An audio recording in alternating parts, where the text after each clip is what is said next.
And for me, what's cool since we built the community is that Madeira became the first place where many remote workers that want to start and try out as nomads come, because they feel there is a community, because they feel it's safe to come here. So this is something that makes me very proud. We can actually help. We helped already thousands of new nomads coming and trying this lifestyle. And That's then I just fantastic. had lunch with two of those, like, oh yeah, we wanted to try this out. We heard about Madeira. We decided to try here because you have a community.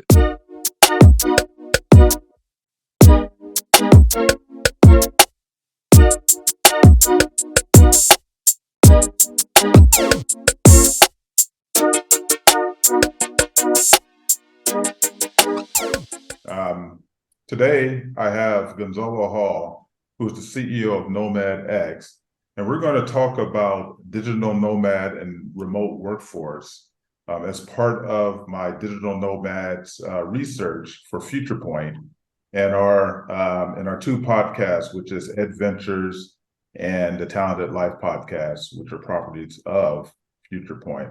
How you doing, Gonzalo? Always good, man. Thank you for the invitation. Excited. No, thank you. Thank you. So here I am in Lisbon, and I've been here several times, and there's this name that continues to float around. That name is Gonzalo, and then I turn on YouTube and I see these different conversations taking place about Nomad Island and all of these different events that are going on. And now I have you here today, so I want to say thank you. If you could just start by telling us a little bit about NomadX. So NomadX is actually quite old, the company. I acquired it last year and changed completely. So before Gonzalo, NomadX was kind of Airbnb for digital nomads. So they started in the accommodation sector. They sold that business to a second company called Flotio.com, which now has lots of houses in Portugal and all over Europe. Now they're our partners. And I got NomadX to become kind of this umbrella brand for all our communities. So by then I have started this Madeira community with the government here. I was launching Lisbon, I was launching Cabo Verde, now I have Brazil as well. So I needed kind of an umbrella brand to support the whole community while we develop these locations. So NomadX now is basically a community brand. We want to have co-living spaces, co-working spaces. We have events. We're organizing a big conference in October in Portugal. So we want to become this really cool nomad community, which if you are a nomad, you should belong to. So, why would a nomad, a so-called nomad, how do you define nomad? Why would they join NomadX? So nomad for me is a remote worker who travels for a sustainable period of time. So if you stay in one place more than 6 months, at least in my opinion, and because I work with governments and there is a law that says that you have to pay local taxes if you live more than 6 months. So for me, if you stay more than 6 months, you are not a nomad, you are a remote worker. And honestly, that's okay. Maybe that's even better. Who knows? So for me, a nomad is someone who travels for a sustainable period of time. And why you should join NomadX is because we create local communities with local governments who are usually, in my opinion, 10 times better than not organic communities. So for example, in Ponta do Sol, the Nomad Village, we have one community manager. We have a free co-working space. We have around 60 events per week, which we don't have if it's just a place like Lisbon, which everybody is doing their own thing. So what you get from our communities is actually the whole structure to support your life as a nomad. We went as far as teaching the restaurants with workshops on how to cook vegetarian and vegan food, because 30% of nomads are vegetarian. We Oh, wow. educated the whole hospitality sector on what nomads need, how they can adapt, what is the price point. So we did all this work with the destinations to actually welcome nomads. Yeah, if you come to Madeira, to Ponta do Sol, if you go to Caparica, if you go to Cabo Verde, if you go to Pipa in Brazil, and now we'll have the whole Brazil, you will see the same structure over and over again. We have a Slack channel. We post all the events there. You can find accommodations. You can find discounted rent cars. You can find the whole economy that you actually need as a digital nomad or that you may want in one place. And you have local government people answering your questions, all about creating businesses, where to find housing. You have the whole support system that we as nomads never had before. So, so you're working with these different local communities. So I was looking at some of the things that you were doing out in Madeira. Yes. and which is now called Nomad Island or Digital Nomad Island. Yes, we are How taking how over. how do you go by? What's the arrangement that you have with local government, and how does that become a two-way benefit to both the Hmm. local government and your community? I love that. So yeah, so my deal with the local government was actually wrote this project as a repopulation project 5, 6 years ago, and nobody actually implemented it. But the idea was one day I'll bring this nomads to a place to have positive impact and build it as a community. So that was my project. I came to Madeira. I spoke with the regional secretary of economy. They loved my project. Next day, I was meeting the president, still with shirts and t-shirt. He loved my project. He said, "We need you here. We would love to try this project in Madeira." So they literally, I'm a consultant. In the end Oh, of the really? day, I'm a Yeah. consultant for the government. So I work with the government. First in digital nomadism, but also part of this project is attracting investments. For example, outside one of the biggest co-living communities in the world, open in Ponta do Sol, we have more and more co-living spaces, co-working spaces opening here because of the community. Of course, we also registered 200 companies in the last 2 years from nomads that registered companies in Madeira. Several people decided to stay and actually live here as well. So the economic part is quite easy to understand. If we have 1,000 nomads in the island at any given moment, the average spender here is around 1.8 thousand euros. Mm. These times 12 months will give us, well, a lot of money. So the economic part is quite easy, but there is more. There's a social part. So historically, people in Madeira had to leave the island to have access to education, like really good university education, and they never came back because there was no social benefits to come back besides Yeah. being with your family, right? So there was no business events, there was no, and honestly, there is no business side to come to Madeira. Now it's different. Now I have events almost every day. We bring conferences. We have learning Thursdays. We have a very interesting community that any local can belong to. What we are seeing is that locals are coming back more. Locals are becoming our community managers and working with us in developing the community in Madeira. So yeah, social benefits, of course, economic benefits. And we see nomads here as part of the future. And the president Sure. keeps repeating this. Nomads are helping the whole island to come to a new life, because but that is not new to tourism. They have tourism for the last 100 years. Sure. What's new is these young kids with less than 40 years old that come to Madeira, and they want to stay here, and they want to know the locals, and they want to drink punch, and they want to contribute with startups. This is new, and this is what the government is seeking for the future of the island. So they believe that if we bring and if we digitalize the island, if we bring more people that work online, the whole economy can go up, but the whole local community can go up as well. Well, most of the people here work in tourism, which is like 850 euros per month. If we all can, well, not all, but if more people can work online, we can actually grow the salaries higher than Portugal, the mainland. Sure. So Wait, Madeira has their own government and they work their own way, which is quite fun. And we can do that's more stuff interesting than I because could do I in the because mainland. I know that that island was kind of revitalized by your presence there. Yes. However, there's another side that would say that, with these new people coming in, whether it's on the island or a city like Lisbon or whatever these nomads are going, that it's pushing up the rates where to a point where the locals can't afford that. What would be your response to that? That's not accurate at all. Like, we see a lot of stories on the media, and then when we go dig the data, that doesn't make many sense. So for example, Yeah. nomads are 0.1%, and I really counted more people than I could find in any statistic. But let's say that nomads are 0.1% of the whole tourism sector, which is not that much. It's like 100K people per year in terms of absolute numbers. That is still, it's still hard to say that 0.1% can be the reason why house prices are growing. It's still hard. And when we see the data from the houses that are being bought, only the last trimester, less than 3.5% was actually bought by foreigners. So 97% was still bought by Portuguese Oh, people. wow. Wow. So I understand the story. I understand that media need to find a scapegoat, but the data is not supporting. What is true, and this is not only true for Portugal, it's true for most Europe, is that interest rates were at the lowest for like 3 years, and people were renting and getting money to buy houses. And of course, with more money in the market, the prices go up. What is true is a lot of people found new locations because of the war in Ukraine. We had lots of people from Ukraine, lots of people from Brazil as well. coming to Portugal. So this That is brings a so little true. more I ran pressure. into a couple of people too. Yes, and one more statistic: we had less than 80% of the construction just collapsed.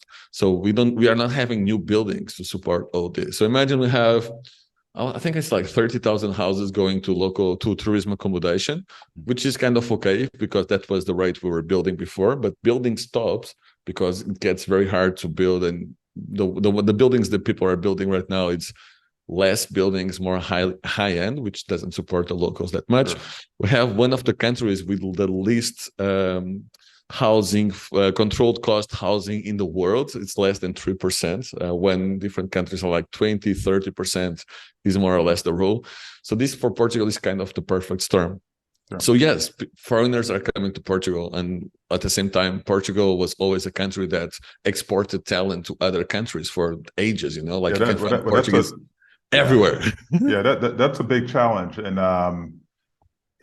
you know, it's good to get this information out because I think because of the buzz of places like Portugal and Lisbon, whether it's on your island or Lisbon or even up in Porto, you know, you start having these type of conversations swirling around, and so you just presented the data. That's I think would be very helpful for people to hear and get just another different perspective around it. So one of the things that you do find governments pushing now, whether it's here in Lisbon or throughout Europe, or really everywhere, is these digital nomad visas. What do you think about them, and what is your role at this point in supporting those for those who want to come to a place like Portugal? Well, interestingly enough, even though we talk about nomad visas, my strong belief is that nomad visas are not for digital nomads. So I think governments completely misunderstand what is a digital nomad.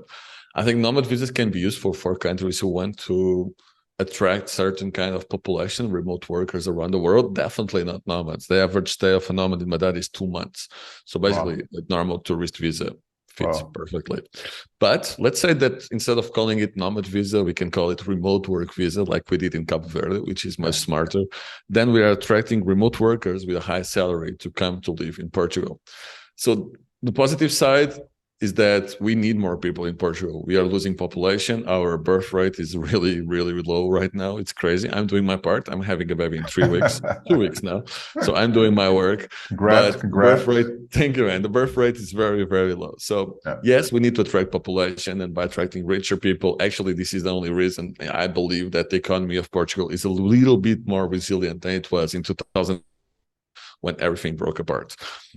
But then this only works, I'm talking now specifically from Portugal, if we have a decentralization strategy. So what we see is we have two different realities, Lisbon reality and rest of the country reality. In Lisbon, yes, we have too many people right now, because while 10 years ago, nobody wanted to live in Lisbon, where 10 years ago, the whole city center was completely desolate, only with drug issues, drug people, and most of the buildings were empty. Nobody wanted to live in the city center because it was dangerous. This was 10 years ago. 10 years ago. It was not 20, it was not 50, it was just 10 years ago. But for many people, that would be hard to believe. But I was here 10 years ago, so I can definitely see the difference. But it would be hard for a lot of people to believe that. Yeah, it's massive. Our whole city center was abandoned. Actually, the news back then was we need to convince people to move to Lisbon. These were the news. Like, we are losing population. We only have 300,000 people in the city center. The whole political spectrum was trying to understand how they could convince money and people to come to the center of Lisbon. Well, now I have the opposite issue, right? So this brought a good problem to Lisbon first, which is the whole buildings are now rebuilt. Investment came. The Golden Visa helped with that. But now it's too much. So now what we need to do, in my opinion, what we need to do is the same we did in Madeira. We need to decentralize. So instead of relying in Lisbon as the only hub to bring people on, what we proved in Madeira is that if you build the communities, if you build the infrastructure, if you have events, if you bring the social part of living in one place, and you can do it. We are doing it in Madeira. Tulsa is doing it very well in the US. Actually, people want to move to different places, but they need the social structure as well as the physical structure. So if you create 10 hubs in Portugal, let's say Lagos in Algarve, let's say, I know, something in the in the countryside, something in Coimbra. You can actually decentralize all these people Sure. that really want to move to Portugal and actually make their positive impact spread out. Well, it also gives, I think it also gives people a different lifestyle choice too. Yes. And you're right. I think Tulsa's doing a great job Oh, yes. I love with their project. attracting, but they give away $10,000 to people that come Portugal there. gives away $5,000 Oh, if you really? move to the Really? countryside. Yes, but nobody knows about it because Portugal is very bad at marketing. So, going back to your remote to NomadX and your different sites, you said that the average time is about 2 months. Do you find that there are more remote workers there, or startup entrepreneurs or solo entrepreneurs? How do you disaggregate your data when it comes to who shows up? I think most of it right now is employees. I would say 75% Oh, really? employees. Yeah, Yes. It completely changed since the pandemic. So yeah, with pre-pandemic, you needed to or become an entrepreneur or a freelancer to have this freedom, and only a few exceptions were hiring remotely. wow, Now it's the other way around, man. Now it's 75% employees it's with, I would say, incredible. 20% freelancers and 5% entrepreneurs. That's more or less how we'll divide it. Maybe not Yeah, 100% accurate, +5, -5 in each side. So those are the people showing up. The average age is 33 years old. But like even in my co-living here, I have a guy with like 55 years old, and that's hmm cool. We have hmm some younger kids that just started working and they want to become nomads. And for me, what's cool since we built the community is that Madeira became the first place where many remote workers that want to start and try out as nomads come, because they feel there is a community, because they feel it's safe to come here. So this is something that makes me very proud. We can actually help. We helped already thousands of new nomads coming and trying this lifestyle. And that's then I just fantastic. had lunch with two of those, like, oh yeah, we wanted to try this out. We heard about Madeira. We decided to try here because you have a community. And like you are in Lisbon. Lisbon is awesome, but it's Yeah. harder to get inside the community. Is this member driven, and if so, can they go to any other spot around the world and have Yeah. entry there? For now, everything is free, honestly. So I'm paid by Really? the government. Yeah. You can come, you can chill at the co-working space. It's free. So the way we structure is that kind of we work as consultants for the government. So we don't charge. Hmm. May change in the future, but as long as the government pays, we are good. Sure, So basically, governments pay us to develop this project because the economic impact is 1,000 what they paid for. sure. But that's not a business model that could take place in different other countries. You just happen to have that relationship here in Portugal, or you think you can? Yeah, Cabo Really? Verde and Brazil. So we are opening Brazil. I tested Yeah. Brazil November last year in Pipa.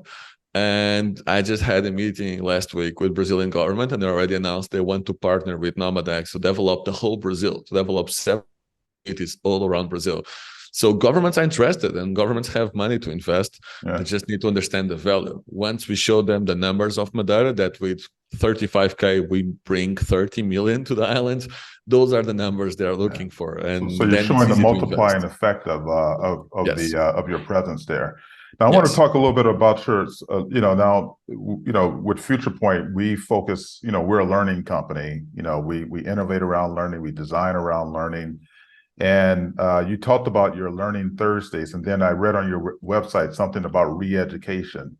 So, can you speak a little bit about your Learning Thursdays? Because I'm really interested in, as nomads, and you are in a unique position where you have to find different ways of learning and developing your skills and your capabilities. And it sounds like that's something you've been very thoughtful of.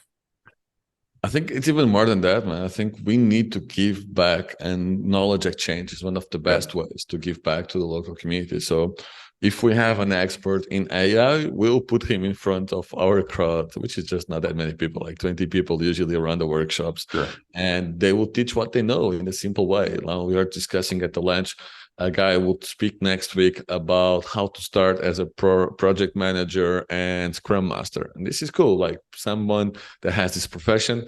a profession that you cannot go to school to learn for. Absolutely. You need specific education. We'll share with everybody. And we open, all these events are free and open to the local community. Like maybe can be Learning Thursdays. We did a conference here with 200 people, all for free, where we brought the best minds around the Nomad and the remote workspace, all paid by the government.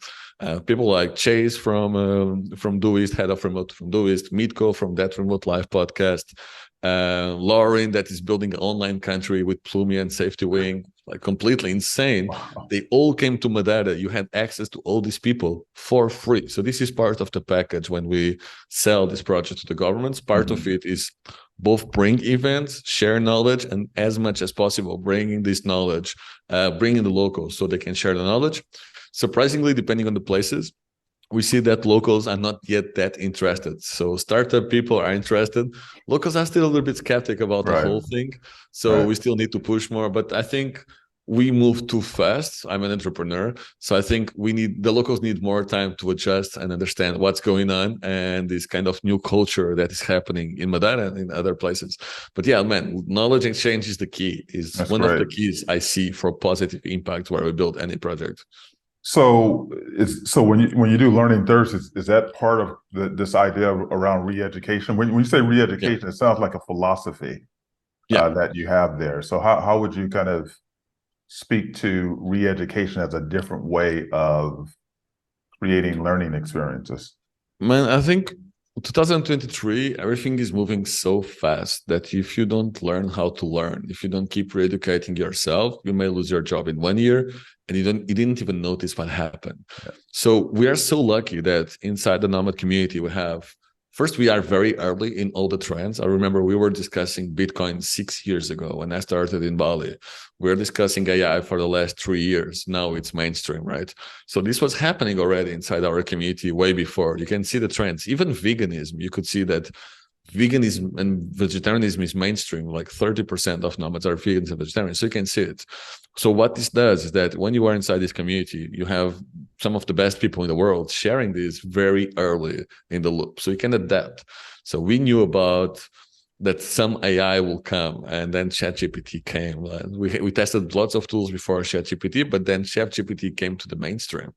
We keep seeing this. So, for example, one of the first events we organized here this year was how to use ChatGPT to grow your business. So we don't believe that ChatGPT would just replace everybody, but we believe it's kind of it's like having a good assistant that can help you with 30-40% of your work. So we all came there and we all learned from people doing it. We did like a roundtable with workshops and people understanding each other. What are you doing with ChatGPT? Oh, I'm using it for coding. Oh, I'm using it for sending letters for governments. And then they go, oh, I'm using it for marketing. It's just the best for content ideas from my YouTube channel. I was like, this is awesome. I left there full of ideas. So when you speak about re-education, for us, it's more about understanding the trends and helping people to actually grow. It's uncountable how many people came to Madeira with a normal job, earning average salary in the country, and they became entrepreneurs because they get inspired and they learn from all these people. So we had lots of people leaving their jobs and become entrepreneurs because they learn all these from all the other people around them. So this environment is kind of very special, and it really helps you to think about your life when you come here, what you're doing well, what you're doing wrong, and how you could be better. And it happened to me like 5 years ago when I decided to become a nomad and an entrepreneur. It was all my friends in Bali who convinced me, Goncalo, no, you are an entrepreneur. At heart, forget having a job. You can do it, but you'll never be happy. And after 2 months in Bali, they convinced me to drop my job and start my own business. So the environment counts. And learning with everybody every single day is kind of a blessing. And it's one of the reasons why I love this community so much. Well, you sold me, Goncalo, and I need to get out there and visit Madeira. I will. But the thing is that I'm here in Lisbon. I've been here for about a month. I went up to Porto and did a study on UP Tech and some of the accelerator work that they're doing there. Nice. As well as the startup Porto, which is Startup Portugal. So I want to get there, but I didn't know that it was so far. I thought I could just hop on a boat and be there like this, but it's actually a ride out there. 1 hour and a half by plane. You have 30 airplanes every day flying here from Lisbon. It's like 1 hour and a half. It's very close. It's closer than Porto. Well, I will definitely circle back around and get in contact with you directly so that I can make a beeline there. So one last thing. First of all, I want to say congratulations because I think what you Thank you. conveyed is great news, not only for Lisbon, but also for the brand, for the future of work, and how these trends are really out front and showing how remote work and solo entrepreneurism and entrepreneurism can take place beyond borders. And I think that's fantastic. So what is the future? I mean, you got your hands filled with all of these different sites, but you've done acquisition in the past to add some of these Yes. things on to this big vision. What can we expect in terms of NomadX?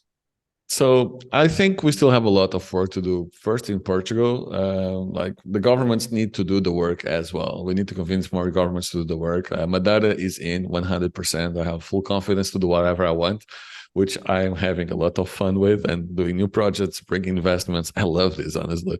So I think Portugal has a long way to go. Like Portugal seems to be in the top of the world or in the top of Europe right now. But I just launched the Nomad Association in Portugal. We are launching 10 communities in Portugal in the next couple of years with the Digital Nomad Association and NomadX.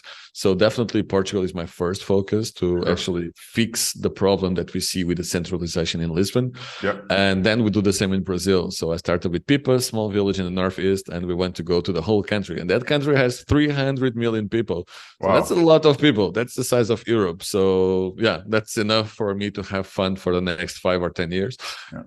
And yeah, then inside NomadX, we are bringing a big event. So October 10th, we are doing a 5-day festival in Algarve already with idea of decentralization. We expect around 500 people. I'm doing a conference in Port Santo, the second island of Madeira. I want to open a global co-living brand inside NomadX, probably called Ubuntu. We'll see a little bit more about that. Wow. I love I know the that. I know that concept. term. Yeah, it's I great. love it, man. I'm in Yeah. love with the concept and the idea of Yeah. Ubuntu, which is kind of humanity through others. It's everything we Absolutely. want to represent. So yeah, we have a lot of moving pieces. Maybe too many, but as long as we are having fun and changing the world, that's okay. Well, I really appreciate your time. And once again, good luck with everything. And I will see you out there sometime this year. Man, I'm waiting. I'm having a baby in 2 weeks. I'll be around. I'm not leaving. I'm waiting for you. I'll show you all the startups. We have Startup Madeira. We have Nomad Village. There's a lot for you to have fun here. Fantastic.